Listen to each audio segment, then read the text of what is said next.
Hello बच्चों, कैसे हैं? उम्मीद करते हैं कि आप सभी भी अच्छे होंगे। आपका मेरे चैनल सरकारी टैलेंट में एक बार फिर से बहुत बहुत स्वागत है। आज हम लोग फिर से क्लास 7 का एक्सरसाइज 14.1 पढ़ेंगे, जिसमें हम लोग को सिमेट्रिक यानी कि सममिति पढ़ना है। तो चलिए शुरू करते हैं। वीडियो शुरू करने से पहले नए आने वाले बच्चों से गुजारिश है कि लाल बटन दबा कर मेरे चैनल को सब्सक्राइब कीजिए और साथ ही साथ बेल आइकन भी जरूर दबाइए ताकि नोटिफिकेशन मिले सबसे पहले आपको। तो चलिए शुरू करते हैं।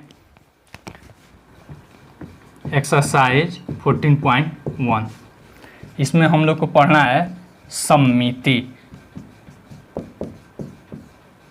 Symmetric, symmetric. सबसे पहले हम जानते हैं कि सममिति क्या है।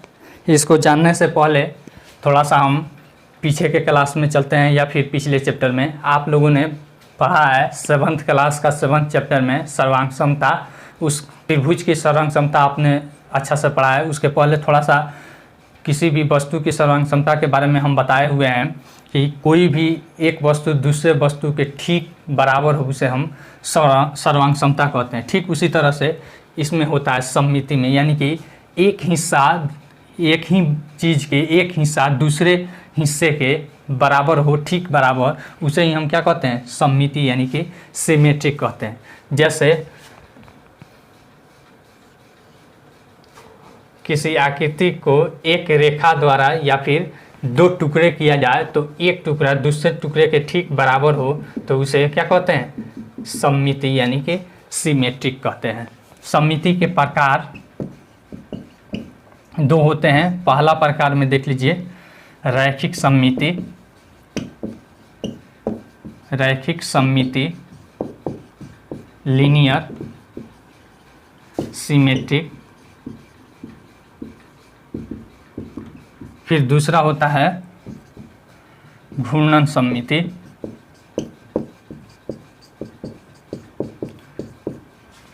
Rotational, rotational symmetric. रैखिक सममिति किसे कहते हैं, इसी के बारे में इस चैप्टर में हमको पढ़ना है 14.1 में। इसे हम 6th क्लास में भी पढ़ चुके हैं। घूर्णन सममिति के बारे में 14.2 चैप्टर में हम पढ़ेंगे। देखिए रैखिक सममिति यानी कि किसी रेखा के द्वारा, किसी रेखा के द्वारा सममित को रैखिक सममित कहते हैं। इसमें किसी रेखा के द्वारा किसी भाग का सममिति होता है या फिर किसी आकृति का सममिति होता है। जैसे यहाँ पे त्रिभुज, त्रिभुज का हम सममिति करते हैं तो देखिए इस रेखा के द्वारा यह हिस्सा इसके बराबर है, अतः कहेंगे कि इस रेखा के द्वारा यह त्रिभुज क्या है? सममित है, यानी कि दो बराबर हिस्सों में बांटा जा सकता है। तो फिर इसको कहते हैं हम सममित अक्ष, सममित अक्ष इस रेखा को, या फिर सममित रेखा। इसे एक और तरह से सममित किया जाता है जिसे हम कहते हैं दर्पण द्वारा सममित, जिसका दूसरा नाम है परावर्तन सममिति। अब इसी से हमारा एक आ जाता है परावर्तन सममिति, परावर्तन सममिति। परावर्तन सममिति यानी कि परावर्तन के कारण जो सममित होता है उसे ही हम क्या कहते हैं? परावर्तन सममित कहते हैं। परावर्तन के द्वारा सममित को कहते हैं परावर्तन सममिति। जैसे में देख लीजिए यह दर्पण हो गया, यहाँ पे हम ऐसा पी आकृति का कोई है, मान लीजिए पी अक्षर है, यहाँ पे दर्पण लगा देते हैं तो यहाँ पे कैसा इसका प्रतिबिंब बनेगा? ऐसा बनेगा। यह दोनों आकृति एक दूसरे का क्या है? सममित है। और यह जो हो गया, यह हो गया हमारा सममित अक्ष, सममित अक्ष। कोई दिक्कत? चलिए अब इसी के आधार पे हमारा यह 14.1 चैप्टर पढ़ना है, जिसमें रैखिक सममिति के बारे में पढ़ना है। मिटा देते हैं इसे। पहला क्वेश्चन देखिए, कह रहा है नीचे दी गई आकृति में जो बिंदु रेखा दर्शाई गई है वह उस आकृति की सममित रेखा है या नहीं। देखिए यहाँ पे ऐसे फिगर हमको दे दिया है, फिर यहाँ पे ऐसे कर दिया है, फिर ऐसे बनाया है, फिर यहाँ से ऐसे बनाया है। पूछ रहा है क्या यह रेखा सममित रेखा है कि नहीं, तो लिख देंगे कि हाँ है, सममित रेखा है।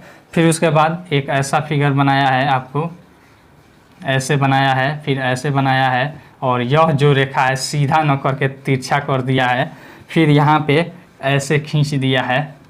पूछ रहा है सममित रेखा है, तो लिखेंगे कि नहीं है, एक दूसरे को कभी नहीं ढकेगा।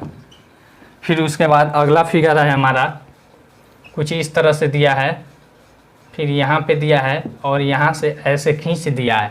तो पूछ रहा है क्या यह सममित रेखा है, तो हाँ, एक दूसरे को ढक लेगा, तो लिख देंगे कि हाँ है। फिर उसके बाद है ऐसे है गोल, फिर उसके बाद है यहाँ पे एस टाइप पर बना दिया है, फिर यहाँ से ऐसे खींचा है।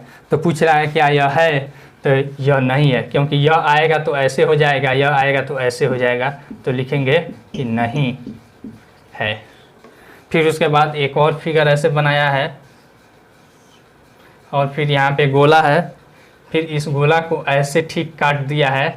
पूछ रहा है क्या यह सममित रेखा है, तो लिख देंगे कि हाँ, यह एक दूसरे को ढक लेगा, तो लिखेंगे कि हाँ है। फिर दूसरा सवाल देखिए क्या दे रहा है। दूसरा सवाल दे रहा है नीचे दी गई आकृति में सममित रेखा खींचिए। इसमें सममित रेखा हमको खींचना है। पहला बनाया है पतंग, यहाँ पे ऐसे, और यहाँ पे कुछ इस प्रकार से बना दिया है। यहाँ पे पूछ रहा है क्या यह एक पतंग है, इसका सममित रेखा खींचना है।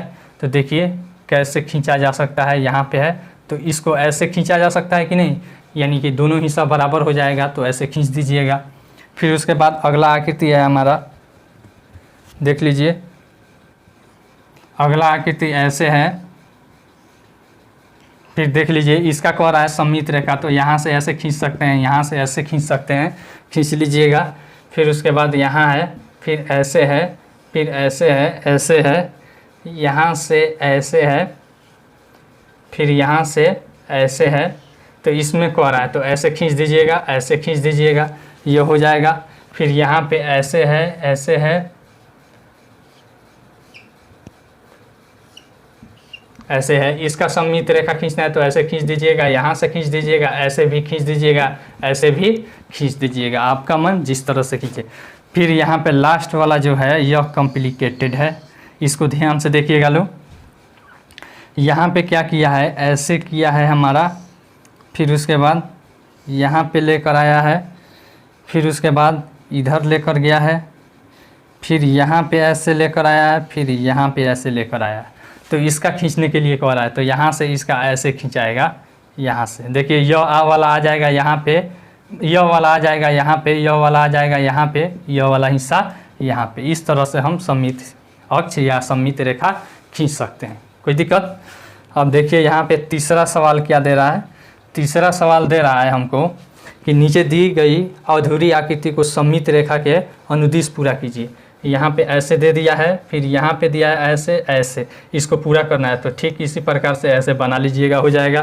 फिर यहाँ पे है ऐसे, ऐसे करके ऐसे किया है, और फिर यहाँ पे ऐसे है 3 पत्ता, फिर यहाँ पे तो इसको ऐसे कर देंगे, हो जाएगा। यहाँ से ऐसे, यहाँ पे ऐसे, और यहाँ पे ऐसे, इस तरह से बना लीजिएगा।